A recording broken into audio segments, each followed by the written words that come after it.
तारण खरेदी खत किंवा फेर खरेदी खत करण्याच्या बोलीवरचे खरेदी खत असा कोणता प्रकार आहे का? अशा प्रकारचे खरेदी खत नोंदवता येते का? नमस्कार, मी आपला वकील मित्र ॲडव्होकेट कैलास नाईक. कायद्याचं म्हणजेच तुमच्या फायद्याचं बोलूया तुमच्या हक्काच्या कोर्ट कचेरी या यूट्यूब चॅनलवर. बऱ्याच वेळा आपल्या दैनंदिन जीवनामध्ये आपण ऐकलं असेल, बोलण्यात आलं असेल की आम्ही एका सावकाराला तारण खरेदी खत दिलेलं आहे. आम्ही एका सावकाराला खरेदी खत फिरवून देण्याच्या अटीवर खरेदी खत दिलेलं आहे आणि काही पैसे घेतलेले आहेत. आता तो सावकार किंवा ज्यांच्याकडून पैसे घेतले ती व्यक्ती हे आम्हाला आमची जमीन परत देत नाहीत. आम्ही तर फेर खरेदी खत घेण्याच्या बोलीवर पैसे घेतले होते किंवा ते खरेदी खत हे तारण खरेदी खत होते. मित्रांनो, जेव्हा आपल्याला रकमेची गरज पडते तेव्हा आपण आपली मिळकत ही एखाद्या व्यक्तीच्या नावे रजिस्टर खरेदी खताद्वारे खरेदी करून देतो. ते खरेदी खत हे दुय्यम निबंधक कार्यालयामध्ये नोंदले जाते. आपण जर त्या खरेदी खतातील मजकूर पाहिला तर त्या खरेदी खतामध्ये असे म्हटलेले असते की आपण त्या मिळकतीची समोरच्या व्यक्तीला विक्री केलेली आहे. ते खरेदी खत नोंदवत असताना आपण आपल्या मिळकतीची मालकी व प्रत्यक्ष कब्जा हा ती मिळकत घेणाऱ्याला दिलेला असतो.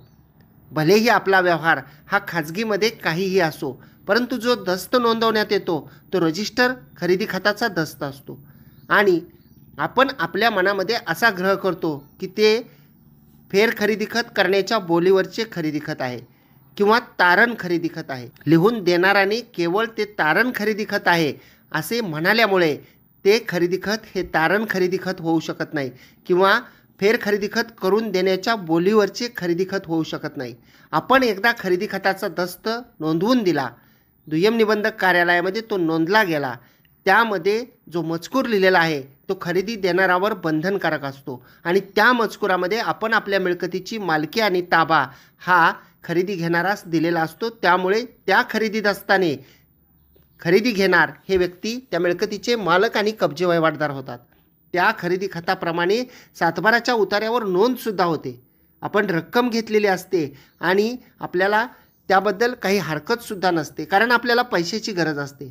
त्यामुळे सातबाराच्या उतार्यावर नोंदीसुद्धा होतात आणि त्यानंतर जी रक्कम परत देण्याची वेळ असते, मुदत असते, ती मुदत बऱ्याच वेळा संपून जाते. 1 वर्षाची मुदत असेल तर 2 वर्ष, 3 वर्ष, 4 वर्षे होतात आणि रक्कम परत केली जात नाही किंवा ते करणं जमत नाही.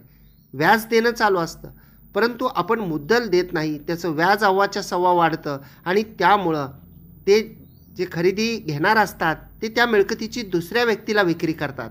नंतर दुसरी खरेदी नोंदवल्यानंतर आपण त्याच्या नोंदीला हरकत देतो. आपलं असं म्हणणं असतं की आमचा व्यवहार हा ॲक्च्युली खरेदी खताचा व्यवहार नाही, तर आम्ही रक्कम घेतलेली होती, व्याजानं घेतलेली होती, उसनी घेतलेली होती आणि हे खरेदी खत हे तारण खरेदी खत आहे. आम्हाला पैसे परत दिल्यानंतर फेर खरेदी खत देण्याचे त्यांनी मान्य व कबूल केलेले होते.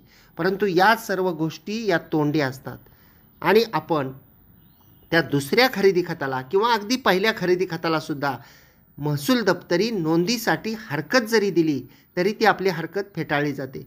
कारण खरेदी देणाऱ्याची हरकत ही तोंडी स्वरूपात ठरल्याप्रमाणे लिहिलेली असते आणि याच्या उलट जो कागद असतो तो रजिस्टर कागद असतो, रजिस्टर दस्त असतो, तो म्हणजे खरेदी खताचा.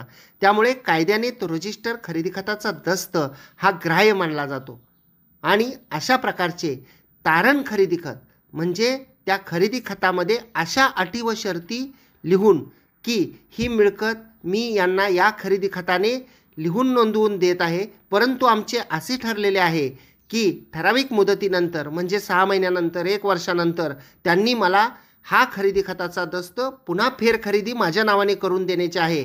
अशा स्वरूपाचा मजकूर रजिस्टर खरेदी खतामध्ये लिहिता येत नाही. कारण खरेदी खत या दस्ताचा अर्थच असा आहे की आपण आपल्या मिळकतीची रक्कम स्वीकारून विक्री करताय, आपण आपल्या मिळकतीची कायदेशीर मालकी व कब्जा समोरच्याला ट्रान्सफर करताय. त्यामुळं त्या खरेदी खताच्या दस्तामध्ये तारण खरेदी खत देत आहे किंवा अमुक मुदतीनंतर मला खरेदी घेणाऱ्याने फेर खरेदी द्यायची आहे, अशा प्रकारचा मजकूर हा त्या खरेदी खतामध्ये कायद्याने लिहिता येत नाही, तो लिहिला जात नाही आणि त्यामुळे आपला जो व्यवहार असतो तो तोंडी राहतो. आता आपण म्हणाल की यासाठी पर्याय काय? तर यासाठी एक दुसरा पर्याय असा आहे की जर आपल्यामध्ये व्यवहार हा रकमेचा असेल, आपण जर एखादी आपली मिळकत तारण देत असू समोरच्याला आणि त्याच्या बदल्यात पैसे घेत असू आणि समोरची व्यक्ती तारण जे घेणार आहेत त्याच्या अनुषंगानं जर आपल्याला आपल्या मिळकतीचं खरेदी खत लिहून द्या असं म्हणत असतील तर दोघांची संमती असेल तर दोघे आपसात नोटरी पब्लिक यांचे समक्ष एक करार लिहून घेऊ शकतात, ज्यामध्ये त्याच्या अटी शर्ती लिहू शकतात की बाबा एवढी रक्कम मला मिळालेली आहे आणि ही रक्कम मी परत दिल्यानंतर या मिळकतीचं परत फेर खरेदी खत करून देण्याचा आहे. हा व्यवहार हा पैशाचा आहे, पैशाच्या देण्याघेण्याचा आहे, ॲक्च्युअल खरेदी विक्रीचा नाही. आणि जर का ताबा आपण देणार नसाल तर त्या ताब्याच्या संदर्भामध्ये सुद्धा आपण लिहू शकता. आणि जो आपलं काही ठरलेलं असेल आपसामधलं ते आपण एका करारपत्राच्या आधारे नोटरी दस्ताद्वारे लिहू शकता. अर्थात ही गोष्ट करण्यासाठी जी व्यक्ती पैसे देणार आहे तो बऱ्याच वेळा तयार होत नाही, कारण ते त्यांच्या खरेदी खताच्या विरुद्धचा दस्त असतो. त्यामुळं माझ्यावर विश्वास असेल तर लिहून द्या, माझ्यावर विश्वास असेल तर पैसे घ्या, मी असा कोणताही दस्त लिहून देणार नाही असं बऱ्याच वेळा म्हटलं जातं. परंतु जर आपसात तशी संमती असेल तर अशा प्रकारचं ॲग्रीमेंटसुद्धा आपल्याला करून घेता येतं. आणि दुसरी महत्त्वाची गोष्ट म्हणजे सातबाराच्या उतार्यावर नोंद लावण्याच्या संदर्भामध्ये सुद्धा आपण करार करू शकतो की या खरेदी खताच्या दस्ताच्या आधारे सातबाराच्या उतार्यावर नोंद करायची नाही, कारण सातबाराच्या उतार्यावर नोंद झाली की पुढं खरेदी खतं म्हणजे ज्यांनी खरेदी घेतली त्यांना पुढं खरेदी खतं नोंदवून देण्यास अडचण येत नाही. आणि बऱ्याच वेळा असं होतं की खरेदी खत दिलं जातं, पैसे घेतले जातात आणि उतार्यावर अगदी नोंदसुद्धा केली जाते आणि मुदतीत रक्कम परत दिली गेली नाही किंवा ज्यांनी खरेदी घेतली त्यांना ती जमीन परत द्यायची नसेल तर ते जमीन दुसऱ्या कोणाला तरी विक्री करून टाकतात किंवा त्या मिळकतीमध्ये डेव्हलप करतात, कारण त्यांच्याकडं रजिस्टर खरेदी खत असतं, सातबाराचा उतारा असतो. त्यावेळी आपली तोंडी तक्रार जी आहे ती चालू शकत नाही. आपण या व्हिडिओमध्ये 2 महत्त्वाच्या गोष्टी पाहिल्या की तारण खरेदी खत नावाचा कोणता प्रकार असतो का, तर तारण खरेदी खत नोंदता येत नाही. म्हणजे त्या खरेदी खतामध्ये असं म्हणता येत नाही की मी हे खरेदी खत रक्कम घेतलेली आहे आणि त्याला तारण म्हणून हे खरेदी खत जे आहे ते लिहून दिलेलं आहे असं त्या दस्तामध्ये म्हणता येत नाही. दुसरा मुद्दा की आपण असं कोणताही खरेदी खत नोंदवू शकत नाही की ज्यामध्ये असा मजकूर लिहिलेला असेल की मी तुम्हाला ही मिळकत खरेदी देत आहे परंतु त्याची मालकी व कब्जा माझ्याकडेच राहणार आहे आणि मी तुमच्याकडून रक्कम घेतलेली आहे आणि ती रक्कम परत दिल्यानंतर तुम्ही मला हे खरेदी खत जे आहे ते रद्द करून द्यायचं आहे किंवा फेर खरेदी खत द्यायचं आहे. तर अशा स्वरूपाचा खरेदी खताचा दस्त नसतो. खरेदी खताचा दस्त म्हणजे तुम्ही तुमच्याकडं असलेली तुमची कायदेशीर मालकी व कायदेशीर कब्जा हा समोरच्या व्यक्तीला रक्कम स्वीकारून ट्रान्सफर केलेला आहे, तब्दील केलेला आहे आणि त्या खरेदीच्या तारखेपासून समोरची व्यक्ती ही त्या मिळकतीची कायदेशीर मालक व कब्जे वहिवाटदार झालेली आहे. ती त्यांच्या मर्जीप्रमाणे त्या मिळकतीची विल्हेवाट करू शकते. खरेदी खताचा दस्त म्हणजे ट्रान्सफर. आणि ट्रान्सफर म्हणजे काय?